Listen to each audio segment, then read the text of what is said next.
Hello friends, welcome back. In this video we are going to see that how we can erase our pre-stored values in the variables as written in the pink text a, b, c, d, e, f, x, y and m. So first of all let me show you that I have some stored value in variable d. So since it is in pink color, I will activate it by alpha, then pressing this. Here we go, I got the d and I will press equal. So I have saved the value 1901 2003 in the variable d. Now suppose if I wanted to erase the same value and store another value, so for erasing it I will first of all erase my screen, clear my screen. Now I will press shift because I have to use this clear yellow text button, and I will press this.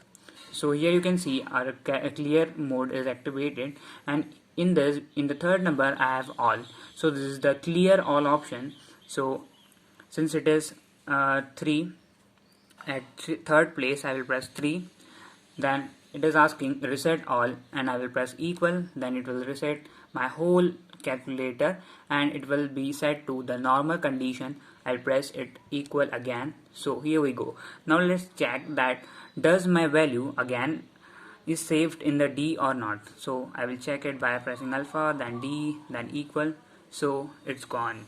So this was how you can set your calculator to normal condition if your calculator is not functioning well. So meet you soon with the next tutorial. Till then, thank you.